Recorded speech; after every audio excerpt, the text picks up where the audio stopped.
নমস্কার বন্ধুরা, টলি সংবাদ এপিসোড 1-এ আপনাদের স্বাগত। প্রথম খবর হচ্ছে মিমি চক্রবর্তীকে নিয়ে। মিমি চক্রবর্তী তুফান সিনেমাটা বাংলাদেশে রিলিজ করেছে, সেখানে তার অভিনয় এবং নাচ দুটোই অ্যাপ্রিসিয়েশন পাচ্ছে। তো মিমি চক্রবর্তীকে এবার আপনারা একটি ওয়েব সিরিজে দেখতে পারবেন। তার প্রথম ওয়েবে ডেবিউ ছিল যাহা বলিব সত্যি বলিব, এই ওয়েব সিরিজটা, যেটা হইচইতে রিলিজ করেছিল। এবার তিনি যে নতুন ওয়েব সিরিজটা করতে চলেছেন সেটি ডাইরেক্ট করবে নির্ঝর মিত্র। এই ডাইরেক্টর এর আগে জি5-এ শিকারপুর বলে ওয়েব সিরিজটা ডাইরেক্ট করেছিল, যেটা খুব পপুলার হয়েছিল। এতে ছিল অঙ্কুশ, সুদীপ্তা সেন এবং কৌশিক গাঙ্গুলি। তো এই যে ওয়েব সিরিজটা হতে চলেছে, যেটা মিমি চক্রবর্তীর সঙ্গে নির্ঝর মিত্র বানাতে চলেছে, সেটি ডাইনি যে অপবাদ দেওয়া হয় যে বিভিন্ন মহিলাকে, তার উপরে, এবং সেইখানে কিভাবে দুই এর বিরুদ্ধে লড়ে, সেইটাই হচ্ছে এই যে ওয়েব সিরিজটা, সেটার গল্প। এবং এদের দুই বোন থাকছে, একটি বোনের চরিত্র হচ্ছে শ্রুতি দাস, অন্য একটি মিমি চক্রবর্তী। তো দেখা যাক যে এই ওয়েব সিরিজটা কিরকম হয়। দ্বিতীয় খবর হচ্ছে মিরাক্কেল দাদাগিরির পরিচালক শুভঙ্কর চট্টোপাধ্যায়কে নিয়ে। শুভঙ্কর চট্টোপাধ্যায় ইতিমধ্যেই অনেক ফিকশন, নন ফিকশন যে হয় সেগুলোকে পরিচালনা করেছেন। তিনি ইতিমধ্যে একটি সিনেমা পরিচালনা করেছিলেন যার নাম ছিল হাদাবোদা, যাতে মিঠুন চক্রবর্তী এবং অরিত্র দত্ত বণিক ছিল, যেটি বেশ সাফল্য পেয়েছিল এবং কমেডি সিনেমা ছিল। তো তিনি এবার দ্বিতীয় সিনেমা ডাইরেক্ট করতে চলেছেন, যার নাম পাটালিগঞ্জের পুতুল খেলা। এতে থাকছে পরাণ বন্দ্যোপাধ্যায় এবং সোহম মজুমদার। সোহম মজুমদার হলেন যেই একটা, যিনি যে শাহিদ কাপুর এবং কিয়ারা আদবানির যে কবির সিং সিনেমাটা বেরিয়েছিল, তাতে শাহিদ কাপুর যে বনুষ হয়েছিল, তিনি হচ্ছে সোহম মজুমদার। তো সোহম মজুমদার এবং দিতিপ্রিয়া রায় এখানে থাকছেন। সোহম মজুমদার এবং দিতিপ্রিয়া রায় হচ্ছে স্বামী স্ত্রী, এবং পরাণ বন্দ্যোপাধ্যায়ের ছেলে হচ্ছে সোহম মজুমদার। তো সোহম মজুমদার পুতুল খেলা দেখিয়ে জীবনযাত্রা করেন, কিন্তু পরাণ বন্দ্যোপাধ্যায় এটি পছন্দ করে না, এইভাবেই গল্প এগায়। এবং এতে থাকতে রজদাব দত্ত, যিনি গ্রামের একটি মাতব্বর রোল করছেন, এবং দীপঙ্কর দেও থাকছেন একটি বিশেষ চরিত্রে, যিনি পরাণ বন্দ্যোপাধ্যায়ের গুরুর চরিত্র অভিনয় করবেন। মিরু এখানে থাকছেন একটি বিশেষ চরিত্রে। তো এই সিনেমাটা প্রডিউস করছে জালান প্রোডাকশন। এই সিনেমাটার জন্য সমস্ত যারা কলাকুশলী আছে তারা 1 মাস ধরে এই ওয়ার্কশপ করেছে, কারণ এতে পুতুল নাচ শিখবার দরকার ছিল সোহম মজুমদারের। তো অরবিন্দ ঘুরুই সোহম মজুমদারকে পুতুল নাচ শিখিয়েছে। তো এই সিনেমার শুটিং খুব দ্রুত শুরু হবে। তো দেখা যাক যে এই সিনেমাটা কিরকম হয়। 3 নম্বর খবর, সিনেমা সংক্রান্ত কিন্তু কোনো হিরো হিরোইন বা কোনো প্রডিউসার বা ডাইরেক্টরকে নিয়ে নয়।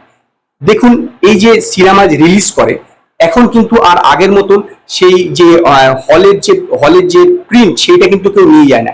এখন কিন্তু অনলাইনে রিলিজ করা হয়ে যায়, এবং এর জন্য ডিজিটাল প্রিন্টের প্রয়োজন হয়। এতদিন পর্যন্ত পশ্চিমবঙ্গে যে ডিজিটাল প্রিন্টিং এর যে খরচা হতো, সেটা কিন্তু অনেক বেশি ছিল। হিন্দি সিনেমা বা অন্যান্য আঞ্চলিক, মানে তামিল, তেলেগু যদি ভাষা সিনেমা যদি পশ্চিমবঙ্গে রিলিজ করতো, তাহলে তার জন্য খরচা পড়তো হচ্ছে মাসে মাত্র 7 দিনের জন্য 5,000 টাকা। সেখানে বাংলা সিনেমার জন্য খরচা পড়তো 7,000 টাকা ডিজিটাল প্রিন্টের জন্য। তো 7,000 টাকা এটা খুবই বেশি ছিল। প্রযোজকদের দাবি ছিল এটা যেন কমানো হয়। তো ইম্পা ও ইউএফওর সঙ্গে কথাবার্তা বলে এটি আলটিমেটলি কমিয়েছে, এবং এটি এখন কমে দাঁড়াচ্ছে হচ্ছে 2,100 টাকা। মানে প্রতিদিন 300 টাকা করে বাংলা সিনেমা ডিজিটাল প্রিন্টের জন্য খরচা পড়বে, উইদাউট জিএসটি এর সঙ্গে অ্যাড হবে। তো প্রতি 7 দিনে খরচা পড়বে 2,100 টাকা।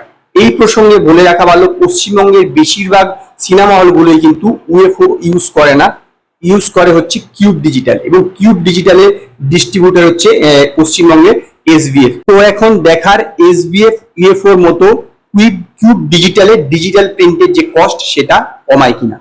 4র্থ নম্বর খবর হচ্ছে মানসী সিংহকে নিয়ে। কয়েকদিন আগে মানসী সিংহর পরিচালনায় একটি সিনেমা বেরিয়েছে, যেটি হচ্ছে এটি আমাদের গল্প, যাতে অপরাজিতা আড্ড এবং শাশ্বত ছিল। সিনেমাটা আমার ভালো লাগেনি।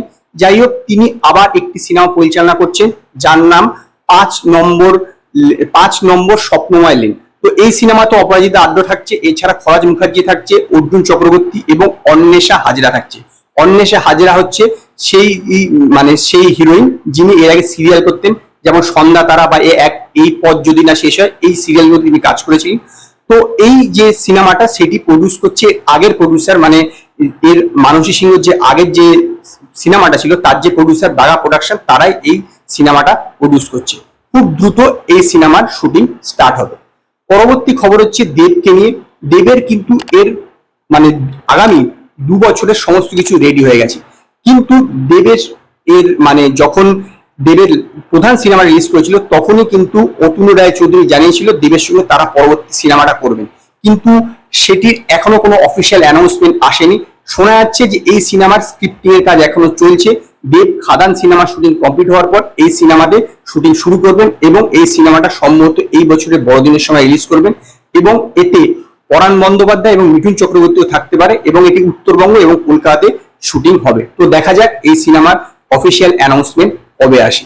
শেষ খবর হচ্ছে জিৎ আজকে থেকে খাকি দা বেঙ্গল চ্যাপ্টার যে ওয়েব সিরিজটা আছে সেই ওয়েব সিরিজটার শুটিং শুরু করলো এবং এই ওয়েব সিরিজটার শুটিং কলকাতায় 3 দিন চলবে।